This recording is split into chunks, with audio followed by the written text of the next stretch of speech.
사라진 그리고 다시 드러난 이라는 제목으로 함께 하나님의 말씀을 나눠보고자 합니다.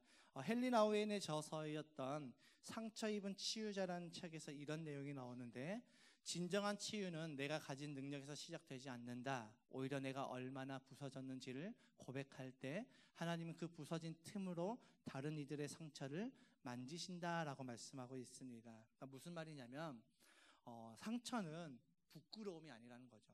우리는 상처를 자꾸 부끄럽게 여기고 상처를 굉장히 좀 안 좋게 여기고 부정적으로 여기는데, 상처는 부끄러움이 아니라는 것이죠. 상처는 무엇이냐면 사명이 시작되는 자리라는 것입니다. 내 상처를 고백할 때, 내가 얼마나 깨어졌는지를, 내가 얼마나 부서졌는지를 고백할 때 하나님께서 그 상처의 틈 사이를 통하여서 나를 통하여서 다른 이들을 살리신다라고 말씀하고 있죠. 그래서 내가 상처를 받는다라는 것은 하나님께서 나를 통하여서 나와 같은 자들을 살리시기를 원하시는구나 라고 생각을 하시면 됩니다. 여러분, 하나님께서 사용하시는 자는 어떤 자일까요? 하나님께서 사용하시는 자, 완전한 자일까요? 조금 부족한 자일까요? 부족한 자, 그렇죠? 하나님께서는 완전한 자를 사용하시지 않습니다. 왜냐하면 완전한 자는 자기가 잘난 것을 알거든요. 자기가 난 이 정도의 능력은 있어 라는 것을 알게 됩니다. 오히려 자신의 상처를 숨기지 않고 고백하는 자를 통하여서 일하신다라는 것이죠. 그런데 문제는 무엇이냐면, 많은 사람들이 나는 준비가 안 됐다라고 하면서 뒤로 빠진다라는 것이죠.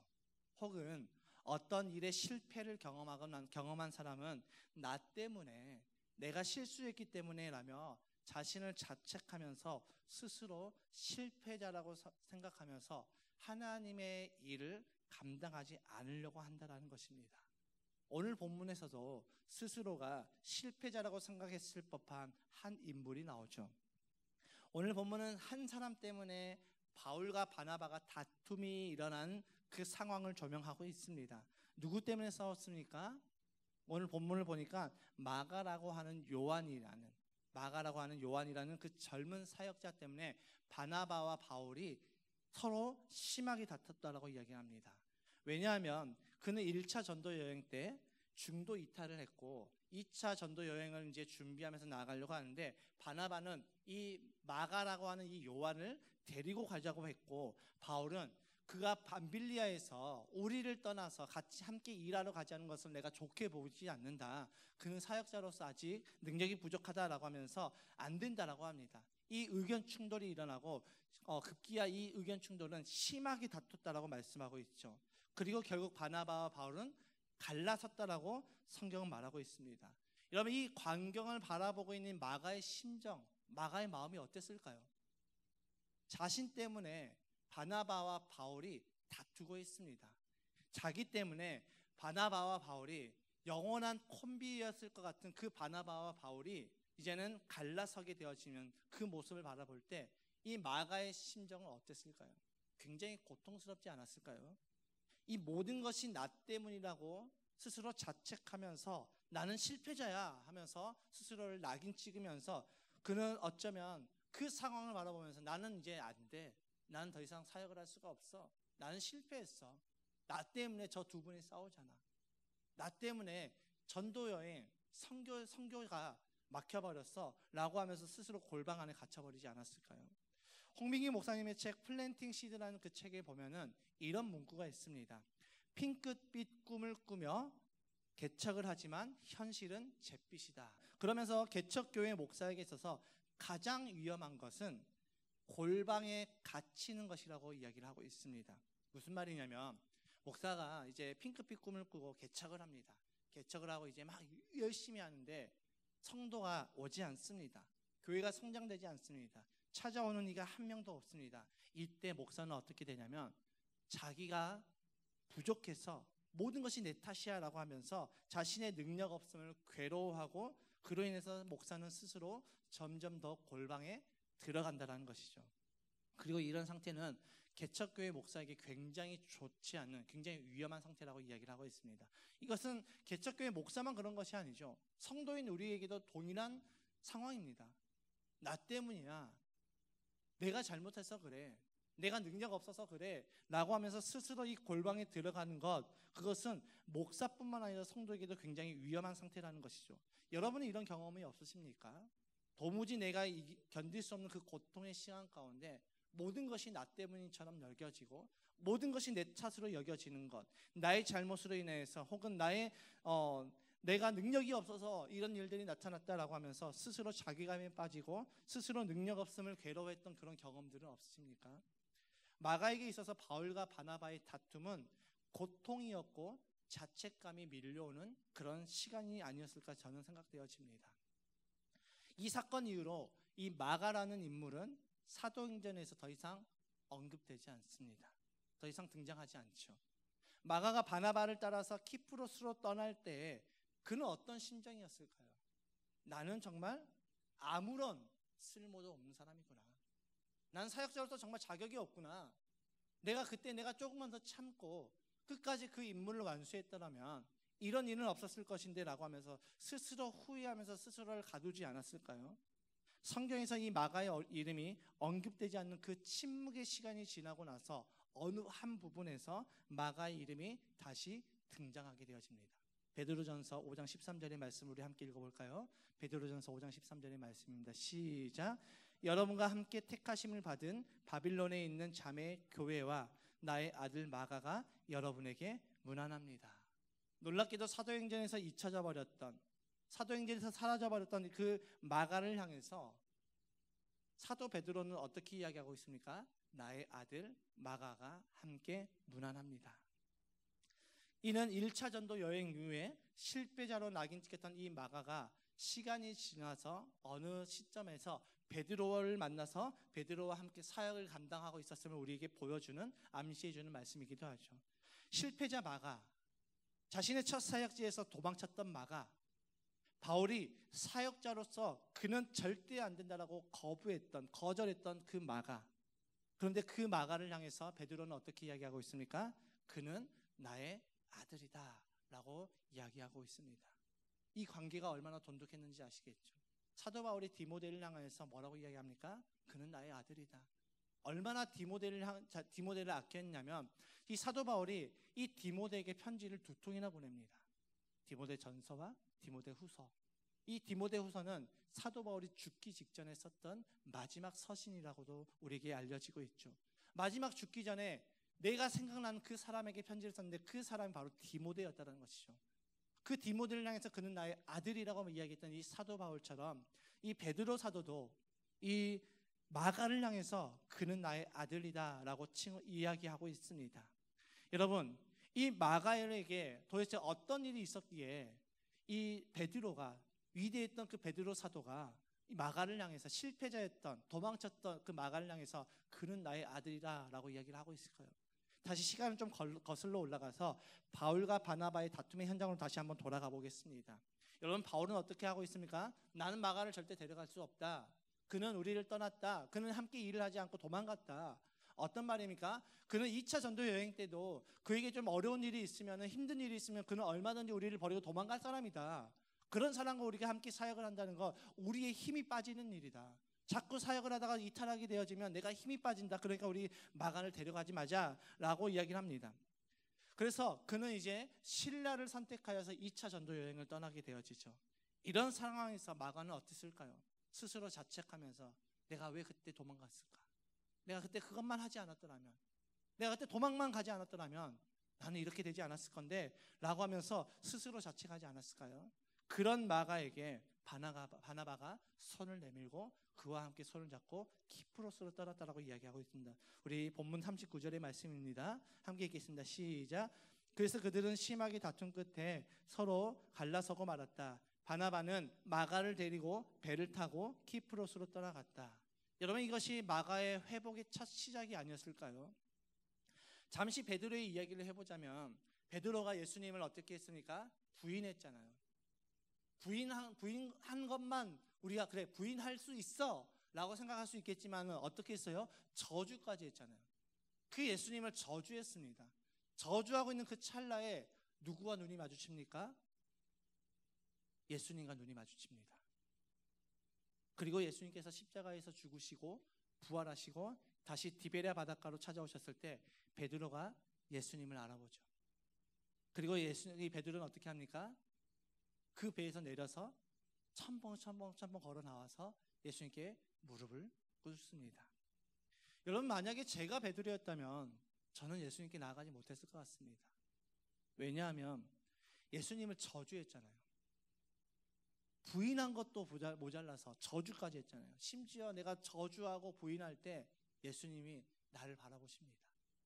내 눈이 마주쳤잖아요. 여러분, 이때 그 심정이 어떻겠습니까?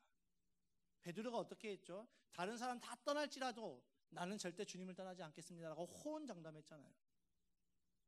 나는 저들처럼 저렇게 연약한 자가 아닙니다. 난 저렇게 연약한 자들이 아닙니다. 나는 절대 주님을 떠나지 않겠습니다라고 외쳤던 그 베드로, 그 모습들이 생각나지 않았을까요? 아, 내가 그때 예수님을 부인했는데, 그때 예수님께 내가 저주를 쏟아부었는데, 그때 눈이 마주쳤는데, 벼룩도 낯짝이 있다는데 하물며 이 예수님이 베드로를 찾아왔을 때 내가 무슨 낯짝으로 내가 예수님께 나아갈 수 있을까? 저는 그런 심정이었을 것 같아요. 그래서 저는 예수님께 다시 못 갔을 것 같아요. 그런데 베드로는 어떻습니까? 예수님께서 찾아오시자 마치 뭐에 이끌리듯이 예수님을 찾아가서 무릎을 꿇었습니다. 그때 예수님께서 어떻게 하십니까? 우리의 입장에서 생각하면 옆에 있던 지팡이를 들면서 뻗쳐 라고 하지 않았겠습니까? 엎드려 뻗쳐. 너 그렇게까지 호언장담하더니 너 나 부인하더라? 나 배신하더라? 야, 너 나 저주까지 하더라? 엎드려 뻗쳐 라고 하면서 이렇게 메타작을 할 것 같은데 예수님께서 그렇게 하지 않습니다. 베드로를 향해서 한 번도 책망하지 않죠. 그리고 물어봅니다. 네가 나를 사랑하느냐? 이 질문이 베드로에게 들려왔을 때 베드로가 어떻게 했을까요? 어떤 대답을 할 수 있을까요? 아무런 대답을 못합니다. 그래서 이야기합니다. 주님이 아시죠? 한 번 더 묻습니다. 내가 주님을 사랑하는 줄 주님이 아시죠? 한 번 더 묻습니다.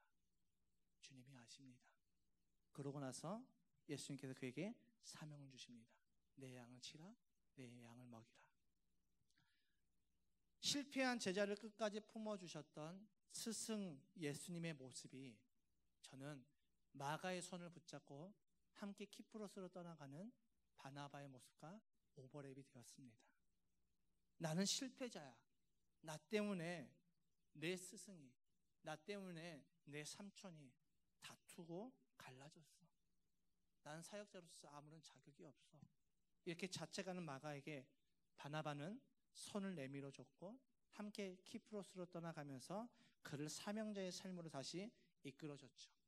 그리고 그 후에 시간이 흘러서 마가는 베드로를 만났습니다. 어떻게 만났는지 성경에서 구체적으로 언급되어 있지 않습니다. 어쨌든 마가는 베드로를 만났습니다. 한 사람은 실패자의 자리에서 또 한 사람은 위대한 사도의 자리에서 마주했죠. 어딘가 위축되어 있고 어딘가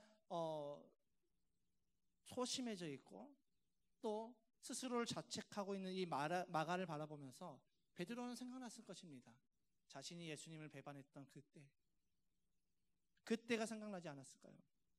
그렇기 때문에 베드로는 누구보다 더 마가를 위로할 수 있는 위로자였다는 것이죠. 왜냐하면 마가와 베드로는 동일한 실패의 상처를 가지고 있었던 자였기 때문이죠. 여러분, 우리가 목장 모임을 하다 보면은 여기 파 선생님 날아다니죠. 파 선생님 너무 이렇게 무겁게 이렇게 듣고 계셔서 약간 파 선생님이 이렇게 또 외칩니다. 너무 무겁게 듣지 마. 너무 무겁게 듣지 마. 좀 웃으면서 들어. 마음 좀 열어. 이렇게 이야기하고 있죠. 우리가 목장 모임을 하다 보면은 위로를 받았다라고 이야기를 합니다. 언제 위로를 받습니까? 누군가가 내 상처, 내 아픔을 들어주고 공감해 줄 때 그때 우리는 위로받지 않습니까? 나의 문제에 대해서 해답을 제시하는 것이 아니라 묵묵히 내 이야기를 들어주고 또 함께 울어줄 때 우리는 위로를 받게 되어지는 것이죠. 그래서 목장이 참 특이한 것입니다. 우리가 목장 모임을 하다 보면 어떻습니까? 때로는 목장 모임이 너무나도 부담스러울 때 있습니다. 때로는 목장 모임에 뭐 하는 거 없는 것처럼 시간이 아까워지게 느껴지는 때가 있습니다. 그런데 그 목장 모임을 하다 보면은 내가 위로를 받는다는 것이죠. 그 목장 모임을 하다 보면은 내 안에 모난 모습이 발견되어지고 그것이 깎여지고 내가 하나님의 사람으로 다시 세워진다는 것이죠. 그래서 참 목장이 참 신기하고 참 이상한 것 같습니다. 아무튼 내가 목장 안에서 내 아픔을 나눌 수 있고 함께 울어주는 그 형제 자매가 있기 때문에 우리는 목장 안에서 위로를 받게 되어지죠. 마가도 그렇습니다. 자신의 실패를 이야기할 때 베드로는 묵묵히 들어주면서 아마 이렇게 이야기하지 않았을까요? 야, 나도 그랬어. 나도 실패했어. 내가 지금은 이렇게 사도로 있지만 나에게도 너와 같은 아픔의 시간이 있었어. 나에게도 너와 같은 그 실패의 시간들이 있었어. 야, 내가 예수님을 부인하고 예수님을 저주하고 있을 때 예수님이 나하고 눈이 마주쳤잖아. 야, 그때 그 마음 내가 무엇으로 표현할 수 있을까? 그런데 그 예수님이 나를 찾아오시더라. 그리고 나를 안아주시더라. 그리고 나에게 사명을 주시더라. 이 말 한마디가 마가가 상처가 치유되는 계기가 되지 않았을까요? 마가는 이 말 한마디로 인해서 다시 일어설 수 있는 그 힘을 얻게 되지는 않았을까요? 마가는 궁금했을 것입니다. 어떻게 나보다 더 처절하게 실패했던 그 베드로가 그 모든 아픔과 상처를 딛고 일어나서 사도가 되었는지가 궁금했을 것입니다. 그래서 물어봤겠죠. 베드로 아저씨, 도대체 어떻게 그렇게 치유가 됐고 어떻게 그런 사도의 자리에서 그 귀한 사명들을 감당할 수 있습니까? 라고 질문했을 때 베드로는 아마 이때 자연스럽게 예수님의 이야기를 했을 것 같습니다. 왜냐하면 그 베드로 역시 예수님으로 인해서 회복된 자였기 때문이죠. 이 예수님의 이야기, 이 복음은 무엇입니까? 실패자를 다시 부르시고 세우시는 하나님의 능력의 말씀이라는 거죠. 내가 실패자의 자리에 있을 때 나를 일으키는 것은 바로 복음이라는 것입니다. 예수님의 그 말씀이라는 것이죠. 베드로에게 이 복음을 들었던 이 마가는 이제는 회복되어서 베드로의 사역을 돕는 든든한 동역자가 된 것을 우리는 성경을 통해서 알 수가 있습니다. 그리고 나서 시간이 흘러서 또다시 마가의 이름이 언급되어지는 곳이 있습니다. 어디입니까? 디모데후서 4장 11절의 말씀입니다. 함께 읽어보겠습니다. 시작. 누가만 나와 함께 있느니라. 네가 올 때에 마가를 데리고 오라. 그가 나의 일에 유익하니라. 죽음을 앞둔 이 사도 바울이 과거에 자신이 거부했고 거절했던 이 마가를 향해서 그는 나에게 유익한 자라 라고 이야기를 하고 있죠. 그토록 단호하게 거절했던 이 바울의 입에서 그는 나에게 유익한 자라 라고 불려졌을 때 이때 마가의 마음에 어떤 울림이 있었을까요? 나를 거절했던 그 위대했던 그 사도에게 그는 나에게 유익한 자라 라고 이야기가 되었을 때 그 이야기를 들은 마가는 어떤 마음이었을까요? 너무 기쁘지 않았을까요? 너무 감사하지 않았을까요?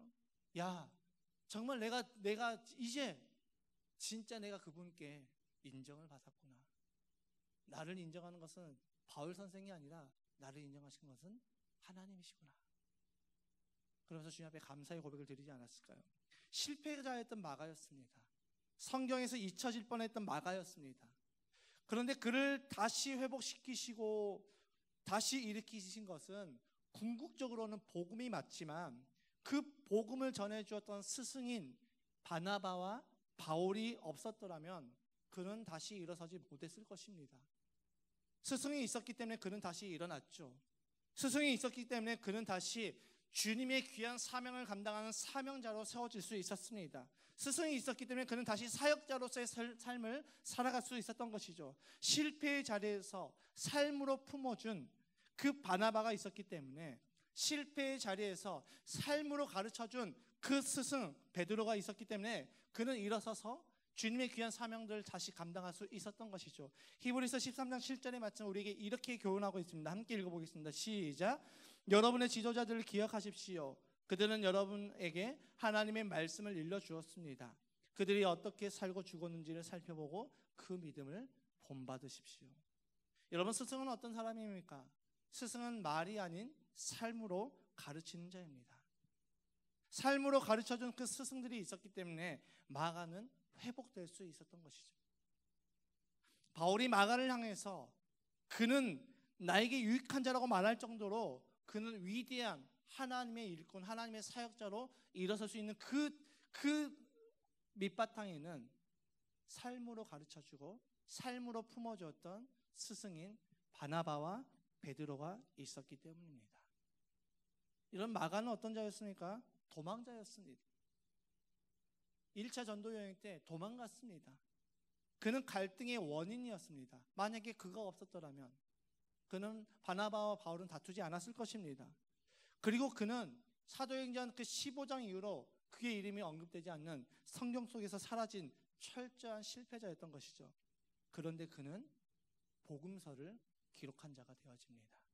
초대 교부였던 유세비우스는 교회사 2권에서 이 마가에 대해서 이렇게 이야기해주고 있습니다. 베드로의 설교를 들은 많은 이들이 마가에게 간청하였고 마가는 베드로의 가르침을 따라서 복음을 기록하였다. 베드로는 이를 알고도 금하지 않았으며 이 복음은 교회에 의해 경전으로 받아들여졌다. 이 경전이 바로 우리 성경에 기록된 사복음서에 있는 마가복음이라는 것이죠. 실패자였던 마가, 사역자로서 자격이 없다고 여겨졌던 마가. 그러나 그는 예수님을 품었던 그 스승인 바나바와 베드로로 인해서 다시 일어설 수가 있었습니다. 그리고 그는 하나님의 손에 붙들린 유익한 자가 되었고 그는 복음서를 기록한 복음서의 기자가 될 수 있었던 것이죠. 그럼 이처럼 복음은 깨지고 상처 입고 실패한 자를 다시 부르십니다. 아멘이십니까? 이 시간 좀 반주 좀 해주셨으면 좋겠습니다. 철학자 알베르 카미는 이렇게 이야기합니다. 함께 읽어보겠습니다. 시작. 지옥이란 후회 속에 홀로 있는 시간이다. 이 철학자가 이야기하는 지옥은 불지옥이 아닙니다. 이 철학자가 이야기하는 지옥은 죽음 이후에 사후세계에 가는 그런 지옥을 말하고 있지 않습니다. 지옥은 불 속이 아니라 후회 속에 홀로 있는 시간이라는 뜻이죠. 내가 실패하고 내가 무너지고 내가 낙심되어지고 내가 깨졌을 때 내가 그때 이것을 하지 않았더라면 그때 내가 이런 행동을 하지 않았더라면 괜찮았을 건데 이런 생각으로 후회하고 스스로 골방에 들어가는 그 시간이 우리에게 지옥이라는 시간이라는 것이죠. 그런데 복음은 무엇입니까? 그 지옥의 침묵 속으로 찾아오시고 들어오셔서 따뜻하고 사랑스럽게 나의 이름을 불러주는 하나님의 음성이라는 거죠. 실패하셨습니까? 사역의 열매가 없으십니까? 혹은 관계가 무너졌습니까? 나의 능력 없음이 드러나셨습니까? 그것으로 인해서 괴로워하십니까? 내 삶이 무가치하다고 여겨지십니까? 그것 때문에 내가 자책하고 괴로워하고 있습니까? 하나님께서는 당신의 그 후회의 시간 속에 찾아오셔서 멈추지 아니하시고 당신을 향한 그 복음을 써내려가고 계십니다. 그래서 하나님께서는 당신을 통해서 무너진 또 하나의 마가를 일으켜 세우실 것입니다. 당신을 누군가의 스승으로 부르신다는 것이죠. 사랑하는 성도 여러분, 오늘 우리는 스승의 주일을 맞이했습니다.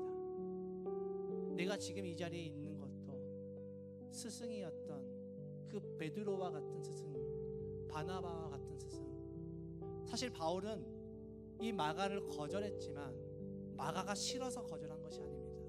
아직은 그가 사역자로서 좀 부족하기 때문에 그에게는 시간이 필요합니다 라는 관점에서 이 마가를 거절했죠.